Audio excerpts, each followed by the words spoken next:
Our story kicks off in the main character's room on his birthday, complete with some video game posters and a cake on the table. With that, a knife slices into the cake, revealing its creamy, red berry filling.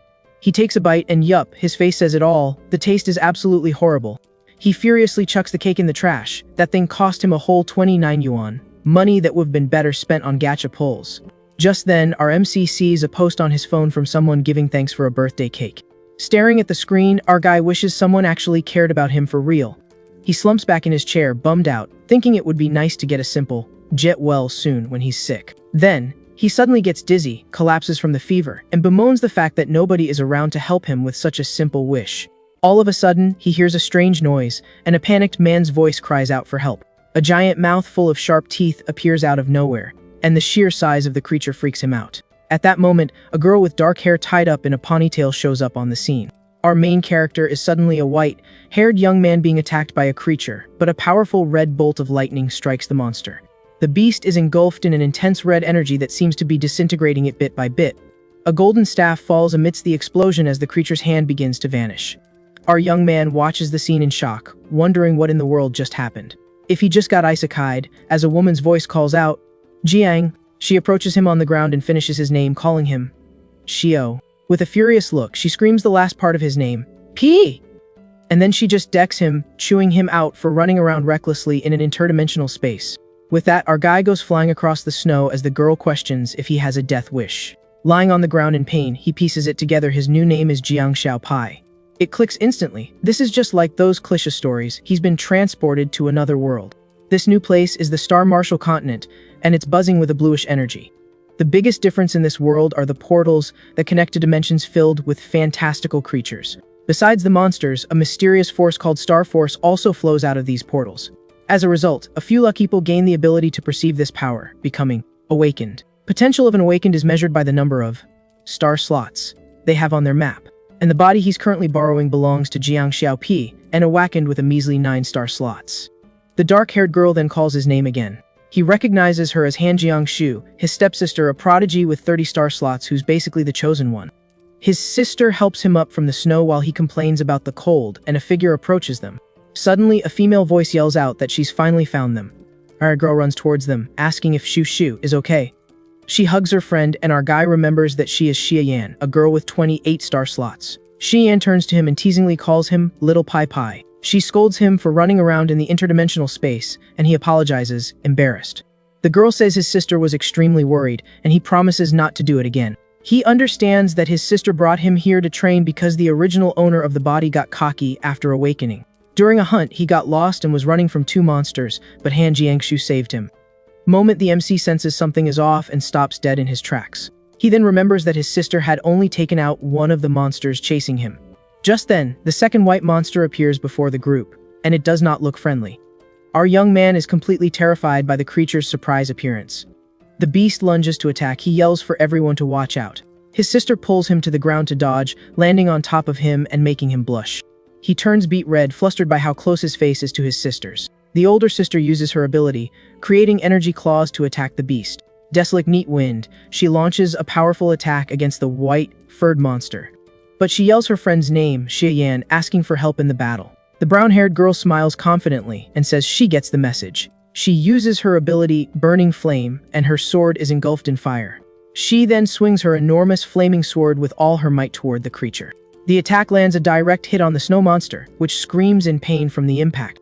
Even so, the fiery blow fails to pierce the creature's thick hide. The force of the impact is so great that it sends the beast flying backward violently. She lands in the snow, a little surprised by the enemy's resistance to her attack. With a smirk, she comments that the monster's hide is pretty thick and high level. The white creature, a snowcullen, glares at the girl with pure rage in its eyes. But she's not intimidated and taunts it, saying it dares to act tough with her. With that, her weapon glows with an intense red energy, showing off its power. With a powerful strike, the brown-haired girl attacks the beast with her weapon, making it bleed. From the force of the blow, the monster collapses to the ground, completely defeated and unable to fight back.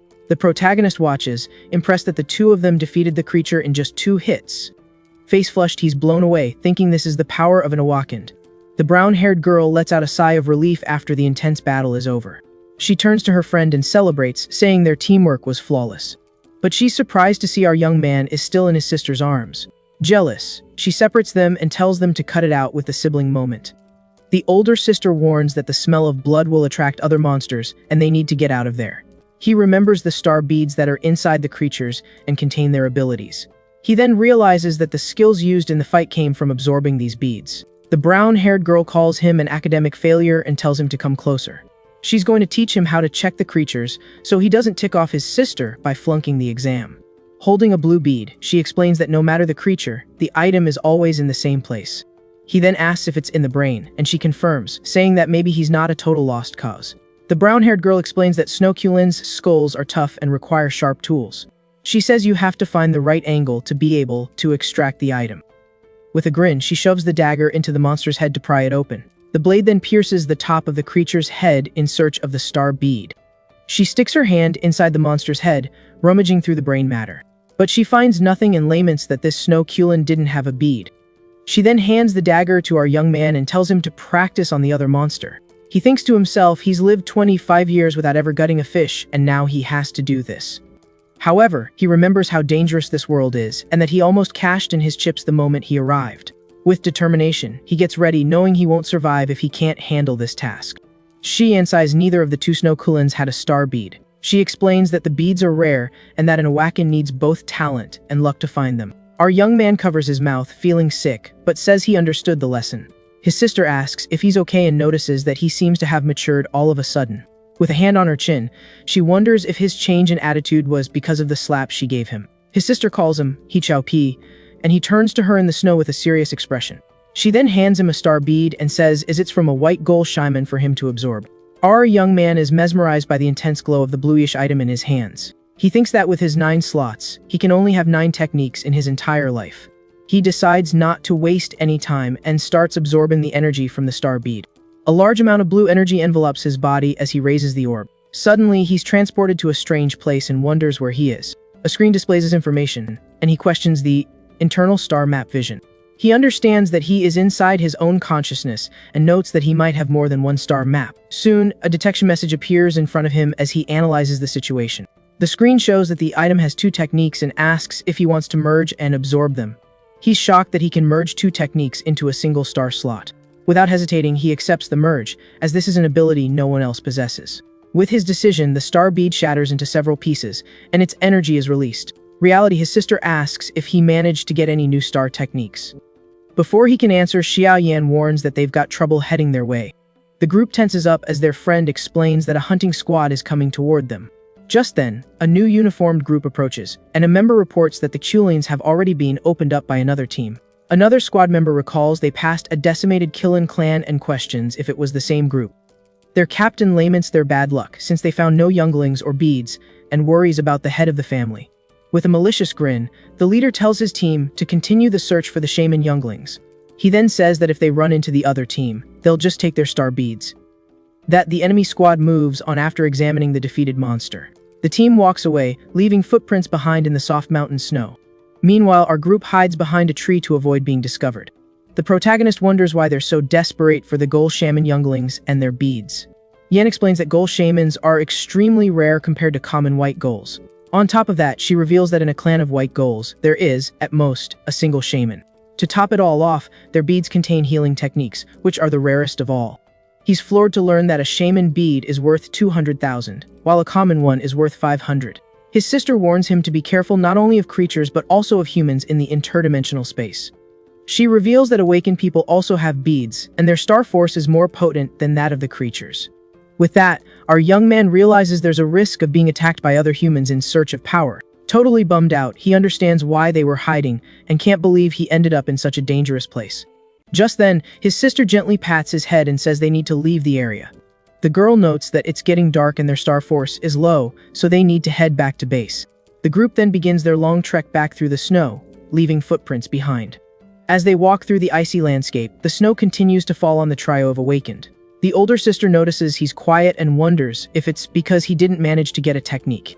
She then tries to comfort him, telling him not to put so much pressure on himself over it. But with a smile, he explains that he's just shocked by how brutal this world is. They continue walking along the mountainside amidst the relentless snowstorm. Suddenly, something starts to emerge from under the snow in a very mysterious and creepy way. Soon, the face of a white ghoul with sharp teeth bursts out of the snow right in front of them. To the group's horror, an entire horde of white ghouls appears, surrounding them from all sides.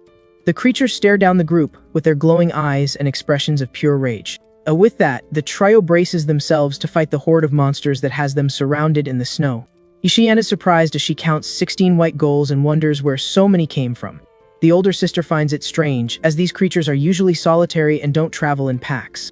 She concludes there must be a shaman in the clan, and the protagonist is shocked by the rare appearance. Her friend is worried, as they don't normally organize large-scale attacks against humans. At that moment, the horde of monsters charges toward the group to begin their assault. One of the white ghouls roars fiercely, baring its sharp teeth to intimidate them. Without wasting a second, the brown-haired girl readies her sword, which becomes engulfed in flames. She then uses her ability Burning Flame and launches a powerful fiery strike at the monsters. The flaming attack lands a direct hit on one of the creatures, which is struck with immense force. Meanwhile, the sister protects the young man and uses her Desolate Wind technique to attack the horde. Right after, she prepares her Shattered Void ability, with red energy gathering in her hand. Her powerful attack hits the monsters in front, creating a massive explosion of energy.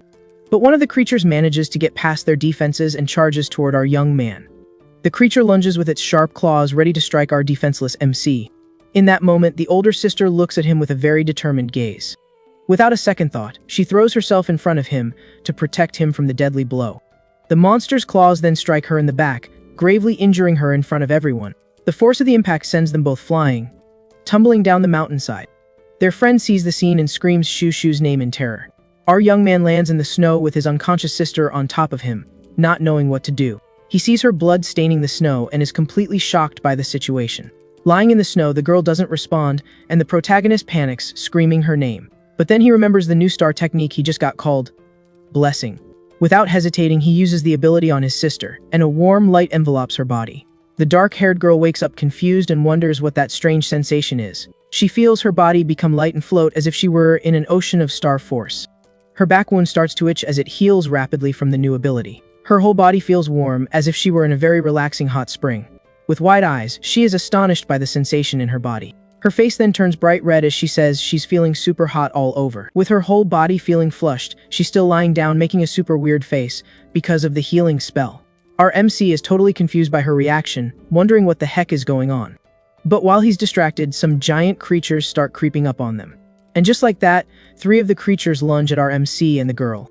The girl's eyes start glowing with a blue energy, and her expression turns dead serious. She quickly gets to her feet, surrounded by a bluish aura. Our MC is just floored, seeing the immense aura of power radiating from the girl. Right after, she summons her star map, which glows with a powerful golden energy.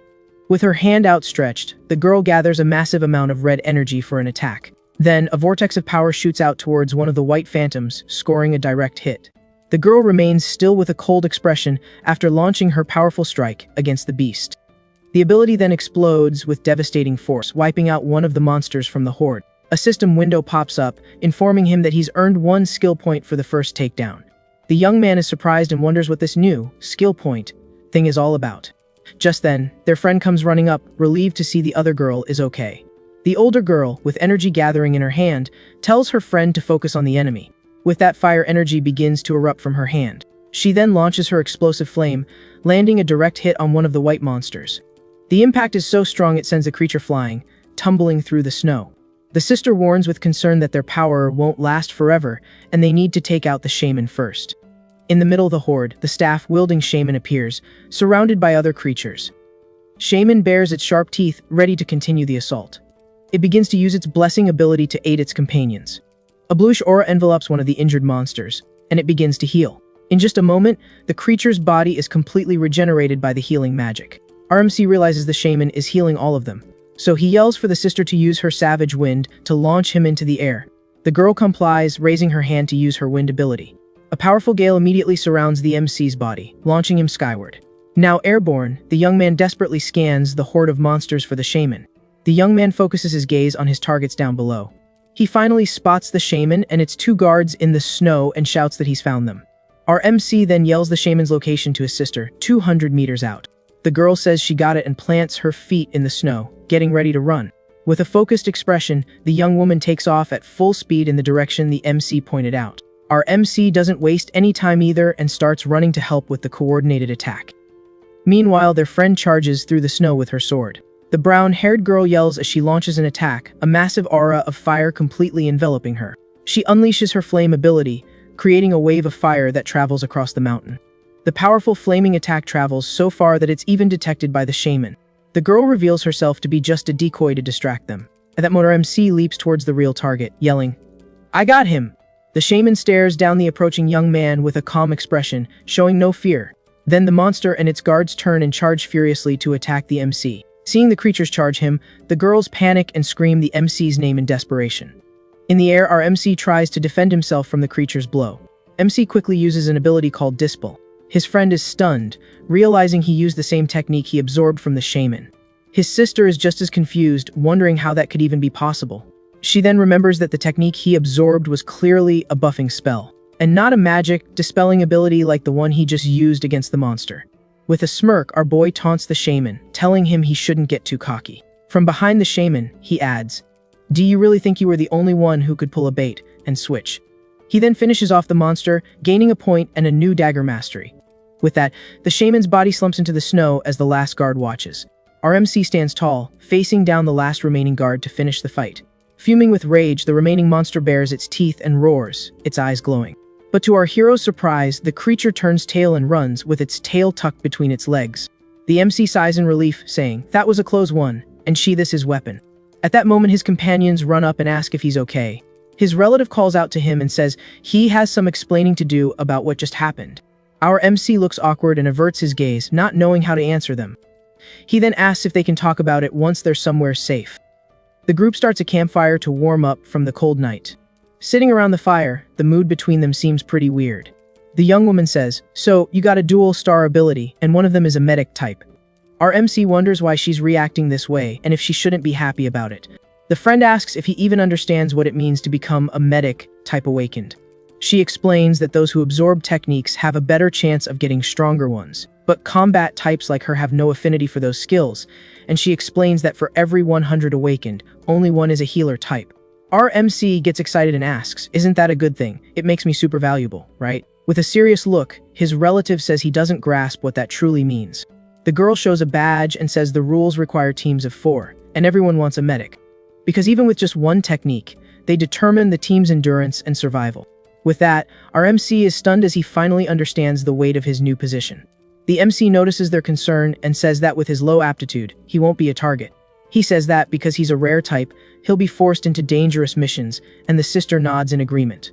So she decides he's going to go to school and become a doctor or a hospital, leaving him completely stunned. The MC is baffled. He thought he was on the path to becoming a god, but it turns out his destiny is a 9 to 5 at a clinic.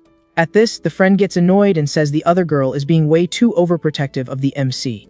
His sister lowers her head and says she understands what her friend means, but she hesitates. Silence falls on the group as the MC quietly observes his sister. The MC then seems to understand her concern and gets a little nervous about the situation. He changes the subject, saying he's only 16, and the friend agrees that the future is a long way off. The brown-haired girl pulls the other one aside and says they should count their earnings from the hunt. She then tells the MC to get to bed early because training continues the next day. Our MC smiles, happy to feel what it's like to be cared for by someone for the first time. The night passes peacefully on the snowy mountain, but a strange noise suddenly breaks the silence. Suddenly, a mouthful of sharp teeth appears, showing that the danger isn't over. Our MC moves to the front of their camp as his friend calls out to him. The friend warns him not to fight it head-on and to use his head, since he's smarter than the beast. With that, our MC faces off against the enormous white-furred creature, which roars with fury. The girl then promises him a cup of hot tea if he can hold out for 30 seconds. With a determined expression, our MC braces for battle, gripping his weapon tightly. A massive monster roars right in our main character's face. In that moment, the creature lunges forward with its razor-sharp claws. But our hero doesn't flinch and manages to dodge the beast's powerful strike. He then grits his teeth, feeling the force of the impact as a small cut appears on his face. The creature is gigantic and gears up for another attack against the hero. The beast charges again with incredible speed. The MC then uses his arms to block the white monster's crushing blow. Suddenly, a blue energy surges from him as the girls watch the fight from a distance.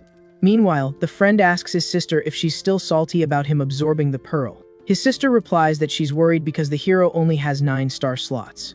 Her friend understands the desire to fill those slots with rare skills, but you have to consider the cost. She continues, explaining that for a good while, the most common enemies will be the White Phantoms. And just like the two of them, the MC needs to accept this new star ability in order to fight. A system window then pops up, showing the details of the new technique called Blue Flash. With that, our hero uses his newly acquired skill against the monster. The push from his ability also shoves him back a bit, but he plants his feet firmly on the ground. He remembers absorbing a star pearl from the White Phantom earlier that day, while holding another pearl hidden from the monster in his hand. At that, he decides to check the requirements to upgrade his new skills in the system. Panel explains that the techniques are enhanced with points and other star pearls. He then sees that he still has 2 skill points left to use. The hero starts analyzing his options to get stronger as fast as possible. He recalls that in this world, skills are fixed, but his can evolve infinitely. A screen displays his techniques, including the recently acquired Blue Flash and Resistance. The MC calculates that to get from bronze to silver, he needs 10 bronze pearls. Determined to boost his strength, he decides to absorb the pearl's power without hesitation. Then a message confirms the pearl has been absorbed, and his star power has increased. His Blue Flash and Resistance skills have reached the maximum level for the bronze class. With that, both techniques evolve from bronze to silver, massively increasing his power. Back in the battle, the creature roars down at the protagonist. The creature once again lunges with its claws at the hero. Star Chart glows intensely behind him. With his eyes glowing blue, the protagonist focuses completely on the battle. His sister then screams, asking if he's lost his mind, and tells him to get out of the monster's way. But the hero just clenches his fist tightly, showing his determination. He charges forward, surrounded by a bluish aura, and strikes the creature with all his might. The protagonist's gaze is locked on the enemy as his energy cuts through the snow. With a powerful blow sends the monster flying, leaving a trail of destruction. Down in the snow, the beast still looks dangerous and glares at the protagonist. Suddenly, one of the girls throws her flaming sword to finish off the creature. Her fire attack comes down with devastating force towards the monster. The creature is finally defeated and collapses, powerless, in the snow. His sister yells his name from a distance, worried. His sister then demands to see the boy's star chart immediately, looking very suspicious. He shows his chart, which now has 2 bright stars lit up in its center. With a smile, he says he can trust the girls and decides to let them in on his secret. He says he knows his power is shocking, but he trusts them because they're on the same side. His friend looks a bit guilty at the revelation and looks away without saying a word. His sister, however, stares at him with a serious expression, seemingly processing the information. To everyone's surprise, she apologizes to our hero with a sad look in her eyes. And she says she also hid something very important from him. The protagonist is completely lost by his sister's sudden apology. She then reveals that the Void Breaker ability was originally left for him by their parents. The hero asks if that's the power that swallows monsters and says she doesn't need to apologize. Furthermore, he states that her talent is much greater, and that he probably couldn't have even absorbed the technique. His sister remarks that in the last 2 days, the boy has absorbed 2 very powerful star pearls. With a sad look, she insists that because it's a gold quality skill, he would have been able to absorb it. The protagonist thinks, she looks so mature, but she's even more conflicted than I was before I was reincarnated. He finishes by saying she's giving him way too much credit. His sister has a surprised expression upon hearing the hero's modest words. The hero then explains that the level of star power limits the quality of skills one can absorb. Secondly, he says that even if he could get the power, he wouldn't be able to use it. The protagonist reveals he's at the lowest rank and that using Blue Flash already drained half of his energy. Because of that, if he used Voidbreaker, he'd be powerless, and it would be a total waste. The 2 girls listen to his explanation very carefully and seem to understand his point of view. He understands that the original owner of the body was weak, so she had to become strong to protect him. His sister gets very emotional at the protagonist's understanding and calls his name, her eyes filled with tears. He then starts to brag, saying he's clearly the only brain in the operation, as the girls call him an idiot. Suddenly, his friend grabs him by the collar. She praises him for growing up and asks if the improvement of his star skills has any limits. The protagonist replies that he improves with pearls and training and that he hasn't felt a limit yet, just a lack of power. The girl then realizes that both the skills and the star power need to be trained together. She sighs as she wanted to use her money to directly level up his skills. However, the young woman looks at him with a serious gaze, appearing to have something important to say. His friend warns him that his talent can't be exposed and that at school, he'll need a squad. The protagonist listens intently to the advice and then suggests joining her squad directly. The sudden proposal leaves the 2 girls completely shocked and at a loss for words. He's confused by their reaction and wonders what he said wrong to make them like this. The 2 continue to stare at each other in silence, processing the hero's idea of joining them. Suddenly, his friend has an epiphany and says she had forgotten about one possibility. Later that night, the group prepares to camp in the snow under the starry sky. A warm cup, the young woman says that, just as she mentioned before, his talent is a problem. Around the campfire, the friend explains that with his talent, the hero is destined for greatness. The hero and his sister listen intently to the explanation. The young woman then proposes that the protagonists skip straight to the final year and join their squad. Our hero is completely shocked by the unexpected proposal he just heard. She explains that this way, they can train him at the university, and with him on the team, missions would be safer. The girl guarantees that with their skills, protecting him until graduation won't be a problem. As for the high-quality skill, they can just say it was left to him by his parents. His sister agrees and suggests that they first raise the quality of the blessing skill to the silver level. His wealthy friend says she'll spend 2 million on star pearls to guarantee his technique gets upgraded. The protagonist wonders excitedly if it's possible for him to join the team and if the decision is already made. With a smile on his face, he celebrates that from that day on, he'll be an official member of the squad. But his celebration is cut short when his friend says things aren't that simple. She then reveals the big problem with that plan, saying that their squad is already full. The protagonist is completely stunned by the news and can't understand. The hero yells in disbelief, "Are you kidding me? After all that, your team is already full." The friend then explains that there's a guy on the team who's always chasing after his sister, named Zhao Junwei. The protagonist is totally lost with this new information and doesn't understand a thing that's going on. She describes the guy as having a garbage personality, selfish and super arrogant. During a mission in another dimension, this guy almost caused one of his teammates to lose their life. She explains that both of them had powerful families, and because of their pride, neither of them would back down. In the end, she and the hero's sister were the victims of the conflict, and the team basically fell apart. The young woman says his strength will improve their team composition a bit more. Since he's a rare healer, he'd be qualified to replace one of the problematic members. With a carefree air, the girl reveals that she originally planned to leave the team with Juexu. But the cost of leaving was high, as it would be hard to find 2 other strong teammates at the school. As the snow falls gently, the group's serious conversation continues around the warm campfire. The young woman explains that the team has been training together for 2 years, and with exams coming up, nobody wants to change things. She then makes it clear she's talking about high-level people, not average teams. The friend says that with her and Xuexu being so strong, many weaker players would want to join them. The young woman explains that if they left, they'd have to endure the wrath of their families and the school because of the rankings. His sister confesses that she's been blocking him for a year now and doesn't know how much longer she can keep it up. Firmly, she says that no matter the reason, they can no longer work with that guy. That's why she kept the team together. So the protagonist could make a surprise debut and give the rival the boot. The hero listens to the plan, and his expression turns serious as he understands the huge opportunity that has just appeared. She assures him that she'll handle everything at the school so he can skip straight to the final year without any problems. The flames of the campfire continue to burn as a very important decision is made by the group. The 2 siblings sit in silence, thinking about the proposal, while their friend waits patiently for their answer. The expression on the hero's sister shows that she's quite worried about the pressure he's feeling. She then stands up and tells the protagonist that it's okay and he doesn't need to feel pressured. The friend agrees, commenting that he has just matured a bit and they don't need to rush things. But the protagonist says he wants to try, not just for them, but to survive in this world. His sister is completely surprised by the hero's determination and maturity. With conviction, he affirms that he's going to do it and that he definitely wants to join their squad. Extremely moved by her brother's attitude, the girl says his name, her chest swelling with pride. 7 days pass, and the place remains covered in snow. On the ground, we see another snow creature. The creature is wounded, and its red lifeblood stains the white snow. Our hero stands over the beast as a system notification pops up, saying his dagger mastery has increased. With a confident smile, he celebrates that he finally managed to take down a white phantom on his own and leveled up.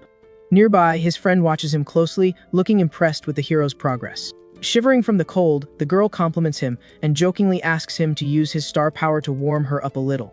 The hero gets a bit flustered and replies that his skill is for healing, not heating like she thinks. Even so, he uses his blessing on her, and the girl is enveloped in a warm, golden aura. With an expression of pure bliss, she says the sensation is very comfortable and seems to be enjoying it a lot. Meanwhile, the protagonist and his sister stand side by side with a look of disbelief on their faces. His sister then announces that there's 1 week left before school starts and they need to leave the area. The hero gives a salute and replies that he got the message, ready for whatever's coming. Suddenly, a giant blue energy blast cuts through the air at high speed. The strike hits the ground right near them, causing a huge impact and catching them by surprise. With wide eyes, his sister questions what that thing is that just appeared in the sky. She then yells that it's a flare from someone asking for help and warns everyone to stay alert. The protagonist, with a serious look, asks if they should go check out what's happening. But his sister stops him and explains that the signal was fired for the area's guardian team. With a serious look, she says the signal is a warning that the area is dangerous, and they should leave. Meanwhile, a group of explorers runs desperately from a horde of giant white monsters. One of the guys is running in a panic, carrying something in his arms.